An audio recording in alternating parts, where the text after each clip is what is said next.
Hello, you're watching QPVN News. I'm Anh Tuấn and here's the headlines. Party General Secretary President Tô Lâm meets with outstanding overseas Vietnamese. Coast Guard's ACCOMPANY Fisherman Program in 2019-2024 period reviewed. Vietnam magnet to semiconductor investment.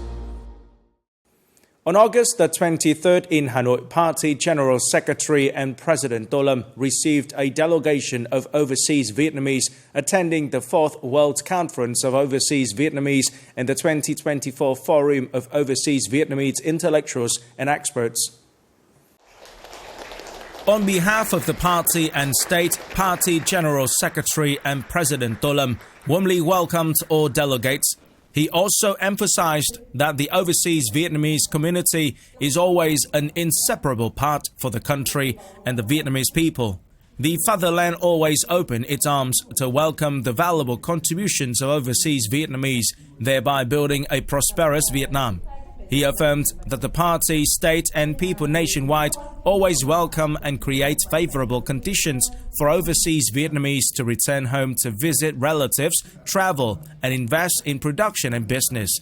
The party and state will continue to perfect policies to attract and make good use of talents, promote the potential, strengths and valuable resources for overseas Vietnamese in the course of national construction and defense, while promoting cooperation with other countries to protect the legitimate rights of the Vietnamese community abroad, support overseas Vietnamese to stabilize their lives, integrate and thrive in the host country. At the invitation of Lao Prime Minister Sonasay Siphandone, on August the 23rd, Prime Minister Phạm Minh Chính attended and delivered a speech online at the 3rd ASEAN Women Leaders Summit under the theme Strengthening the Care Economy and Resilient Towards ASEAN Community Post-2025. Speaking at the conference, Prime Minister Chính emphasized the great contributions of women, who are both a solid home front and pioneers in promoting sustainable development of the society. He stressed the need to promote cooperation with a view to tapping women's potential and liberating their labor force, while strengthening the care economy and self-reliance towards the ASEAN community after 2025 with a comprehensive all-people and global approach, and with the effective participation of the whole society, government, community and region. In that spirit, Prime Minister Chính suggested ASEAN member countries focus on implementing solutions through raising awareness about the role of women, promoting policies to encourage equal participation of women in all fields, strengthening innovation, improving infrastructure and health service systems, perfecting mechanisms and policies, and promoting gender equality. Lao Prime Minister Sonasay Siphandone highly appreciated Prime Minister Chính and representatives of Vietnamese female leaders for their participation in the conference. He respectfully invited Prime Minister Chính to visit Laos and attend the 44th and 45th ASEAN Summit and related conferences in October 2024 in Vientiane. On August the 23rd, Senior Lieutenant General Võ Minh Lương, Deputy Defense Minister, addressed the conference to review the Coast Guard's ACCOMPANY Fisherman Program in the 2019-2024 period, organized by the Coast Guard Command. The program has done a good job of disseminating and educating the law to fishermen with various rich and diverse contents and forms, contributing to reducing violations, crimes at sea, and IUU fishing. Through the program, the Vietnam Coast Guard has mobilized many resources to help local people develop social economy and closely connect with fishermen, especially in search and rescue at sea. General Lương requested the Coast Guard Command to continue seriously implementing the direction of Minister Phan Văn Giang, which is the military must proactively come to the people instead of waiting for the people to go to the military. At the same time, the Coast Guard should study and innovate the content and form suitable to the characteristics and situations of each locality to further improve the quality and effectiveness of the program. Within his working trip in Singapore on August the 23rd, the Ministry of National Defense mission led by its Deputy Minister, Senior Lieutenant General Hoàng Xuân Chiến, visited the ADMM Cybersecurity and Information Center of Excellence, Singapore Ministry of Defense.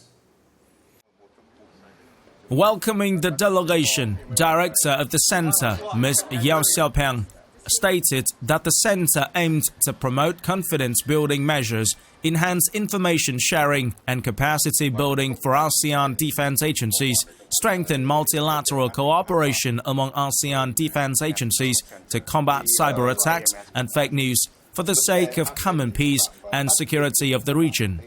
General Chiến stressed that Vietnam supports and actively participates in the information and operation of the center. He also applauded the center in the joint efforts to respond to challenges in cyberspace, thereby promoting trust building, raising awareness of potential risks and consequences of cybersecurity threats, and enhancing capacity and international cooperation in this field. The Vietnam side also suggested further promoting cooperation with the center in flexible forms, namely delegation exchange, field trips and research, and organization of conferences, seminars, and professional training. These days, despite the scorching weather, thousands of participating military officers and soldiers have been present at the construction site of the Circuit 3 500 kV lines from Quảng Trạch, Quảng Bình to Phố Nối, Hưng Yên to help speed up the progress of this national key project. At the location of power pole number 304 in Khe Sâu mountain area of Khánh Sơn Commune, Nam Đàn District, Nghệ An Province, due to difficult terrain conditions, it is impossible to pull the wire by technology, but manpower instead. Accompanying the National Power Transmission Corporation, the Nghệ An Provincial Military Command has sent officers and soldiers to the spot.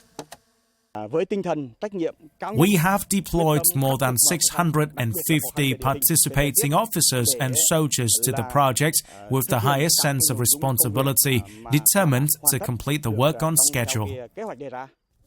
The Circuit 3 500 kV power transmission lines pass through the 4 provinces of Military Region 4, namely Thanh Hóa, Nghệ An, Hà Tĩnh, and Quảng Bình, with a total length of nearly 315 kilometers, implementing the directions of the Prime Minister and the Minister of National Defense. In recent days, Military Region 4 Command has mobilized thousands of participating officers, soldiers and militiamen to help the project. Recently, the military has actively engaged in and supported us in pulling wire and transporting materials, completing road surface, preparing dumping ground and cutting down trees to protect the power grid corridor. We are very grateful to the troops of Military Region 4.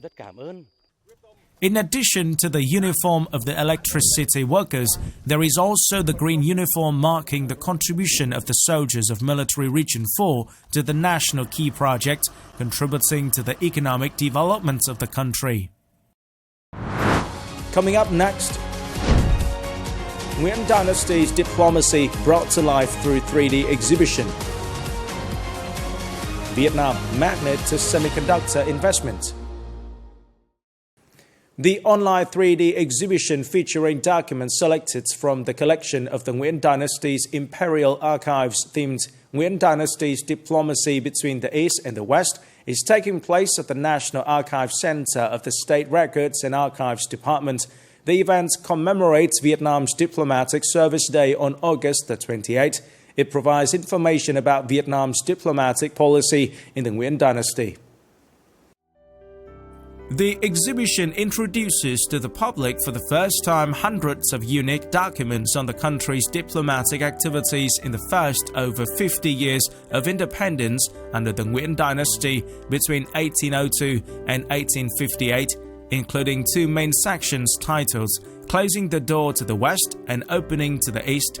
The exhibition highlights the Nguyen Emperor's consistent policy of self-defense and isolation from Western nations, particularly Britain, France, and the US. However, Nguyen Dynasty prioritized relationships with Eastern countries, especially Cambodia, Laos, Thailand, and China. The exhibition is expected to bring audiences interesting experiences, useful information, and new perspectives on Vietnam's diplomatic activities. Taiping Province recently completed the selection of the location defining the boundaries and size of Dien Hai Wetland Nature Reserve. This is an important basis to help the province realize its aspiration to expand the coastal area, according to the plan approved by the Prime Minister, and create a basis to concentrate resources on biodiversity conservation and development in the reserve, contributing to environmental protection. Dien Hai Wetland Nature Reserve has an area of 12,500 hectares. The reserve's boundary is determined by 33 coordinate points, of which the strictly protected area is over 2,700 hectares. The ecological restoration area is nearly 9,800 hectares, and the buffer zone has an area of nearly 3,500 hectares. We've always followed the principle of not trading economic development for environmental destruction and devastation, including marine environment.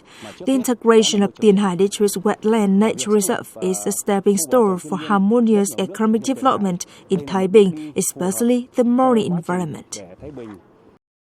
The announcement of the decision on defining the location, boundaries, and size of Dien Hai Wetland Nature Reserve is expected to have localities in forest protection and development associated with the task of socio-economic development.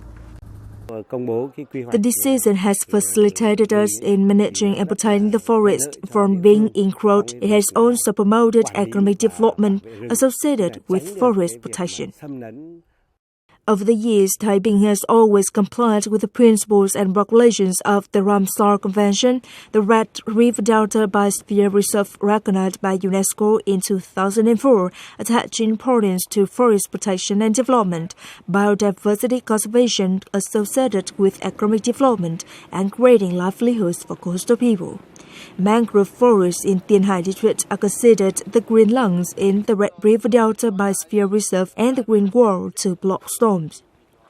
Living in the coastal areas, I fully understand the importance of mangrove forests in sheltering us from wind and storm.